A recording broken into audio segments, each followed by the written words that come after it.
Kakalaya pa lamang ni Amo mula sa kulungan, sinalubong na agad siya ng kanyang mga tagasunod. Daan-daan sila, handang sumunod sa kanyang bawat utos. Ang sabi ng ilan, babalutin daw nila ng hangin ang mundo, lilinisin sa pamamagitan ng dahas. Ngunit iba ang sinabi ni Amo sa kanyang mga tagasunod. Pagod na raw siya sa buhay na puno ng patayan. Balak na niyang maghugas ng kamay sa kanyang espada, ayaw na niyang makisali sa mga gulo ng mga gangster. Pagkasabi nito, umalis na siya, iniwan ang nagtatakang tingin ng kanyang mga tauhan. Nagbalat kayo siya, nagtago at nagpasyang magturo sa isang high school. Akala niya, tahimik na buhay ang naghihintay sa kanya. Ngunit sa unang araw pa lang niya sa trabaho, nakita niyang tumatakbo palabas ng classroom ang supervisor, halatang natatakot. Bago pa man niya may tanong kung bakit, sumunod naman ang isang bagong teacher na umiiyak. Nalaman niya ang klaseng papasukan niya pala ang pinakamasamang klase sa buong paaralan, mga estudyanteng mahihirap at walang gustong tumanggap. Matapos magbigay ng maikling paliwanag ang punong guro, nagmamadali itong umalis. Pagpasok ni Amo sa classroom, bumungad sa kanya ang mga estudyanteng nagluluto ng hotpot, nagla-livestream at naglalaro ng table tennis. Hindi siya nagalit, sa halip sumali pa siya sa kanila at ipinakita kung paano maglaro. Bigla namang may sumulpot na isang estranggero. Panipi tuldok. Ilang estudyanteng nakakainis, kinuha ang ping-pong paddle at iniagis ito ng diretso sa kausap. Susunod na segundo, may resulta. Paano mo nagawa yon? Hello mga bata, ako si Tantayan, ang inyong bagong homeroom teacher.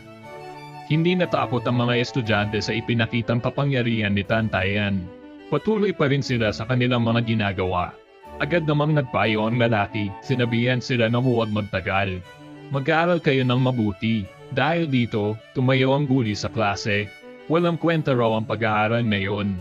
Umakyat siya sa podium at hinarap si Tantayan. Ang pinakamakapangyarihan ngayon ay ang pamilyang Tan. Gusto naming maging malupit tulad nila. Sino ba ang nakakaalam niyan? Bumisi si Tantayan. Gusto niya pa daw maging gangster. Oo, sagot ng mga estudyante. Kung ganoon, may hamon ako sa inyo, sabi ni Tantayan.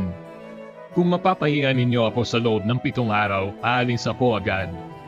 Pero kung hindi ninyo kaya, kailangan ninyong maging masunurin at mag-aral ng mabuti. Agad namang sumama yun ang mga estudyante. Napakadali lang daw ipahiya ang lalaking iyon. Kaya kinabukasan, naglagay sila ng palayok ng harina sa pintuan. Sa sandaling itulak ng lalaki ang pinto ng silid-aralan, malapit nang mahulog ang pulbo sa kanyang ulo. Sino ang mag-aakalang magtataas siya ng payong?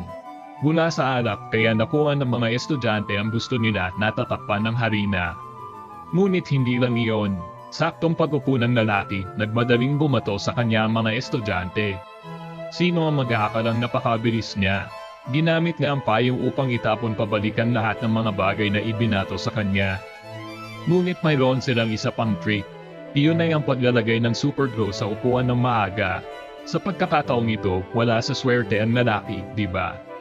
Sino ang mag-aakalang lalapit para makita ang palalong gangster at matutulala? Hindi siya umupo sa upuan ng lalaking iyon. Ang kanyang kakayahan sa pag-atake sa uri ay talagang mabigat at ang ibang lalaki ay hindi rin nagpaawat. Hinawakan ng guro ang bad boy at diretso siyang itinulak sa malagkit na upuan. Pagkatapos ay hinatak ito ng malakas, agad na nadamay ang kanyang pantalon sa upuan. Nagtawanan ang buong grupo ng mga estudyante. Ngunit ang maliliit na demonyong ito ay hindi pa rin sumusuko.